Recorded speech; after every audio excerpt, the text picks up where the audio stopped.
Бүгүнкү сабагыбыздын темасы имандуулук, адептүүлүк, адамгерчиликтин булагы деп аталат. Ал эми сабагыбыздын максаты бири-бирибизге ар бирибиз имандуулук, адептүүлүк менен мамиле жасоо керектигин китептен окуу менен түшүнөбүз. Түшүнгөндөрүбүздү ырааты менен айтып бере алабыз. Ыймандуу жана ыймансыз балдарды мүнөздөп беребиз. Өз алдынча ой жүгүртүп, ойлорубузду эркин, так, кыска айтып берүүгө көнүгөбүз. Логикабыз эске тутуубуз калыптанат. Билимдүү болууга, эмгекчилдикке, адептүүлүккө, тазалыкка, тыкандыкка, сылыктыкка, сабырдуулукка жана акылдуулукка, бири-бири менен туура мамиле жасоого тарбияланабыз балдар. Демек, бүгүнкү сабагыбыздын максаты бизге түшүнүктүү болдубу? Ооба. Бүгүнкү сабагыбызда негизги адептин булагы болгон даанышмандык менен, ыймандуулук менен жана бири-бирибизге адамгерчиликтүү мамиле жасоону үйрөнөт экенбиз. Улууга урмат. Ушул накыл кептин канчалык чоң мааниси бар балдар, билесиңерби? Анда силерге түшүнүктүү болуу үчүн төмөнкү түшүндүрмө текстке көңүл бургула, мен окуп берейин. Билесиңерби? Урмат адамдын өзү жокто да жасалуучу ызат, сөзсүз адамдын өзүнө жасалуучу сый мамиле. Улууну урматтасаң, күчүүдөн ызат көрөсүң.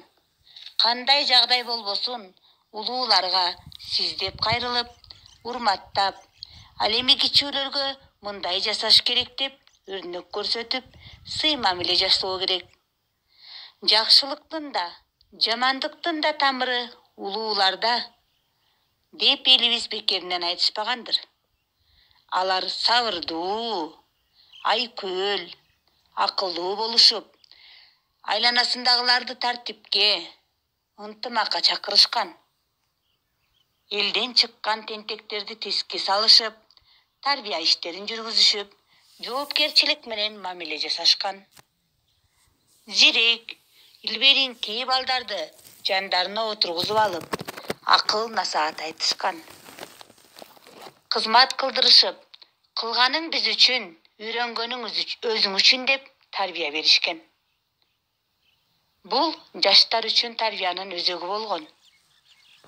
Кичүүсү урматтап жол берет, улуусу ызааттап кол берет дешкен. Мына ушундай өзөктүү улуу осуяттарды ыйык тутуп, көкүрөккө сактап, анын кадырына жетели балдар. Сага улуулар кандай кам көрсө, сен да кичүүлөргө ошондой кам көрө бил. Кичүүлөр сен кылганды көрүп, сени туурайт. Ошондуктан дайыма үлгүлүү болууга аракеттен. Мына балдар, силер уккандай, окугандай, улуу кичүүнүн бири-бирине болгон мамилеси, адеп башаты, ыйман жана адамгерчилик экен. Эми ушул текстке карата мен силер менен аңгеме дүкөн курайын, жакшылап жооп беребиз. Анда эмесе биринчи суроого көңүл буруп, кунт коюп уккула балдар. Өзүңөрдөн улууларга жана кичүүлөргө кандай мамиле жасайсыңар? Туура балдар, кандай жагдай болбосун, улууларга сиз деп кайрылып, урматтап, ал эми кичүүлөргө сый мамиле кылып, өзүбүз үлгү болушубуз керек экен да, Жакшы, азаматсыңар. Эми экинчи сурообузга көңүл бурабыз. Ага эжеңердин силерге көргөн камкордугун кандай баалайсыңар? Ооба, туура айтасыңар балдар. Алар сабырдуулук менен мамиле кылып, тартипке, ынтымакка чакырышып, биздин тартиптүү болуубузга көзөмөл кылышат турбайбы? Демек алардын жакшы гана сапаттарын алганга аракет кылат экенбиз, балдар. Эми 3-чү суроого көңүл бурабыз. Алардан, башкача айтканда, эже агаларыбыздан кандай үлгү аласыңар? Жана өзүңөр үлгү боло аласыңарбы? Ой азаматтар, ооба, алар бизге өздөрүнүн жакшы жүрүш турушу менен үлгү болуп, бардык адамгерчиликтүү жакшы сапаттарга үйрөтүшсө, биз дагы өзүбүздөн кийинки бөбөктөргө ошондой үлгүлүү тарбия тартибибиз менен улуулардай кичүүлөргө кам көрө алат экенбиз да. Туура айтасыңар, азаматсыңар. Жакшы, эң сонун балдар. Силер чындыгында эле мыкты окуучулардансыңар да. Эми улуу даанышман, ойчул, акылман бабабыз Жусуп Баласагын мындай деген экен балдар. 4 сапырына көңүл буралык. Кичүүлөр улуулардан урмат көрөт. Улууга кызмат кылган бакыт делет. Улууларды урматта, акылын ук, улуунун сөзүн уксаң дөөлөт келет. Кичүүлөргө улуулук үлгү көрсөтүү катарында мына бул кийинки текстти окуп көрөлү. Атанын сөзү акылдын көзү деген кептин маанисин чечмелей турган сүйлөмдү мына ушул тексттен таап, окуп, ал кимге таандык экендигин айтып берелик. Анда эмесе кийинки текстти дагы жакшылап, кунт коюп угабыз. Бул бүгүнкү адептүүлүк, имандуулук, адамгерчилик булагынын экинчи кырдаалын көрсөтүп берет бизге балдар. Анда эмесе Зарлык атанын 2 небереси бар. Алар Байсал менен Байтик. Байсал улуулук кылып, Байтикти дайыма башкарганды жакшы көрөт. Үйдө болсо керегли кечке тиги бу ишке жумшай бермей анын адаты. Байтик жаң эле уйду айдап келип короого байласа, атка чөп сал, дейт. Атка чөп салып келсе, торпокту байла, дейт. Байтик баарына макул болуп, айтканын аткара берет. Бир күнү Байтик ойноп кетсе, Байсал аны урушту. Байтик ага таарынып жатып алды. Зарлык чоң ата үйгө келгенде, Байсал ага буркулдап арызданды. Чоң ата, бүгүн Байтик эч нерсе жасаган жок. Менин тилимди албай койду. Байтик, сага эмне болду деп сурады чоң ата.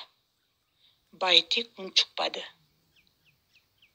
Чоң ата Байсалдын адатын билет да. Ага кайрылып: "Сен өзүң бирөө сөзүңдү уксун десең, катуу айтпай, уга тургандай түшүндүрүп жүр", деди. Мына балдар, силерге текст түшүнүктүү болдубу? Эгерде түшүнүктүү болсо, силерге жактыбы? Эми талкуулап көрөлүчү. Кайрадан аңгеме дүкөнүбүзгө кезек беребиз. Мен силерге азыр суроо аркылуу аңгеме жүргүзөм. Чоң ата эмнеге Байтикти урушкан жок? Себебин айтабыз кана. Туура, себеби чоң ата Байтикти билет да. Ал тартиптүү, адептүү бала. Агасынын сөзүн эки кылбай, бүт тапшырмасын аткарат. Эми экинчи суроого көңүл бургула. Байсалдын жоругу сага жактыбы? Албетте жок. Ал өзүнүн улуулугун салып, бөбөгүнө орой мамиле кылат экен да, туурабы балдар? Эми үчүнчү суроого көңүл бургула. Чоң ата кандай адам? Текстте чоң атаны кандай адам деп мүнөздөсөк болот? Туура, чоң ата айкөл, акылдуу, даанышман. тартипке чакырган улуу адам Ал эми силер балдар бөбөктөрүңөргө кандай мамиле кыласыңар? Мына баарыбыздын эле бөбөктөрүбүз бар үйдө. Бөбөктөрүңөргө кандай мамиле кыласыңар? Туура, жакшы азаматсыңар. Мына көрдүңөрбү балдар? Кичүүлөргө улуулук үлгү көрсөтүп, эң биринчи балдар өзүбүздү тарбиялашыбыз керек экен. Анан эгерде өзүбүз үлгүлүү болсок, тартиптүү болсок, жакшы мамиле менен бөбөктөрүбүзгө кайрылсак, алар дагы бизге жооп кылып, ызаат мамиле менен айтканыбызды угуп, бизден үлгү алып чоңоюшат экен. Балдар, адептүүлүктүн дагы бир булагы болгон жагымдуу сөздөр бар. Азыр эми ушул сабагыбыздын кийинки бөлүгүн жагымдуу сөздөр менен улабайлыбы? Бул жагымдуу сөздөр дагы бизди адептүүлүктүн чоң бир бутагына чакырат. Себеби ошол адептүүлүк бутагында ушул сөздөр биздин жашообузда чоң мааниге ээ. Анда эмесе көңүл куюп, жакшылап уккула. Эзелтеден элибиз жалыны күч сөзгө бай, жашап келет кылымдап, сылык сыпа кеп талай. Айта бил деп үйрөттүк балдар менен кыздарды.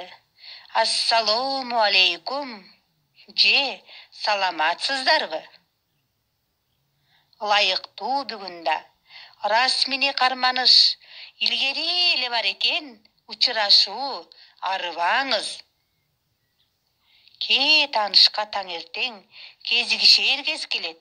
Андай чакта албетте кайрылуу таң деш керек.